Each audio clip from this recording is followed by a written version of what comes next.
Hi friends, இப்போ பார்த்தீங்கன்னா நம்ம கூலி படத்தோட ஆடியோ லான்ச் வந்து பயங்கர பிஸியாக போயிட்டுருக்கு. ஸோ அதுக்காக பார்த்தீங்கன்னா நம்ம ஃபேன்ஸ் எல்லாருமே ஸ்டேடியமுக்கு வெளியே நின்றுக்கிறாங்க. ஸ்டேஜே பார்த்தீங்கன்னா பயங்கரமாக களை கட்டுற அளவுக்கு இப்போ பார்த்தீங்கன்னா அந்த ஆடியோ லான்ச் அப்படின்றது நடந்துட்டு இருக்குது. ஸோ இந்த ஆடியோ லான்ச்சை பொறுத்தளவுக்கு எல்லாமே பார்த்தீங்கன்னா பயங்கரமாக ஒரு ஹைப்பில் வெயிட் பண்ணிட்டு இருக்காங்க.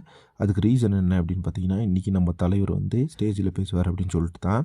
அது மட்டும் இல்லாமல் இன்றைக்கி பார்த்தீங்கன்னா அமீர் கானும் வருவார் அப்படின்ற எதிர்பார்க்கப்படுது. இப்போ அது மட்டும் இல்லாமல் இந்த ஸ்டேஜ் ஸ்பீச் அப்படின்றது பார்த்தீங்கன்னா கண்டிப்பாக நிறைய விஷயங்களை வந்து அவர் ஷேர் பண்ண போகிறாரு. ஏற்கனவே நம்ம லோகேஷ் கண்ணா சொல்கிறது இந்த மாதிரி ஃபர்ஸ்ட் டைம் கூலி படத்தோட ஷூட்டிங் ஸ்டார்ட் ஆகும்போது அவர் போய் சொன்ன ஒரு வார்த்தை என்ன அப்படின்னு பார்த்தீங்கன்னா, நான் வந்து கமல்ஹாசன் சார் ஃபேன் சார் அப்படின்னு சொன்னாராமா. அதுதான் பார்த்தீங்கன்னா ரொம்ப பயங்கரமாக இப்போ ட்ரெண்டிங் ஆக போகுது. அதை பற்றி ஸ்டேஜில் பேச போகிறாரு அப்படின்ற மாதிரி ஏற்கனவே நம்ம லோகேஷ் கண்ணாஜி அவரோட இன்டர்வியூவில் சொல்லியிருந்தாரு. இப்போ 100% நம்பலாங்க இதை பற்றி தான் பேசுவாங்க அப்படின்னு சொல்லிட்டு. ஸோ ஒரு வெறித்தனமான டாக்காக இருக்க போது நம்ம தலைவருது.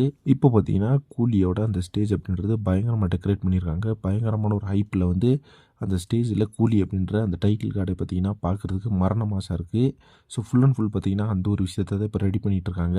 இப்போ பார்த்தீங்கன்னா மீடியா ப்ரெஸ்ஸு இவங்களான ஒர்க்கு அங்கே போயிட்டுருக்குது. அது மட்டும் இல்லாமல் இந்த ஆடியோ லான்ச் பார்த்தீங்கன்னா சன் டிவியில் நெக்ஸ்ட் வீக் ஞாயிற்றுக்கிழமை பார்த்தீங்கன்னா டெலிகாஸ்ட் ஆகும் அப்படின்ற மாதிரி சொல்லப்படுது. ஏன்னா இந்த ஆடியோ ரைட்ஸுக்கான full and full copyright பார்த்தீங்கன்னா நம்ம சன் டிவி கையில் தான் இருக்குது.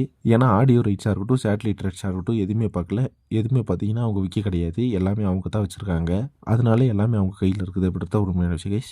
ஸோ இன்றைக்கி நம்ம தலைவர் பேசுகிற ஸ்பீச் வந்து எந்தளவுக்கு இருக்குன்னு சொல்லிட்டு வெயிட் பண்ணி பார்க்கலாம். இப்போ அதை பற்றி தான் பார்த்தீங்கன்னா சோஷியல் மீடியா ஃபுல்லாக பயங்கர லைட் இருக்குது. இதை பற்றி உங்கள் ஒப்பீனியன் என்ன அப்படின்றத கமெண்ட் பாக்ஸில் மறக்காமல் மென்ஷன் பண்ணுங்கள். நெக்ஸ்ட் ஒரு இன்ட்ரெஸ்ட் பண்ணுறேன். Thank you miss.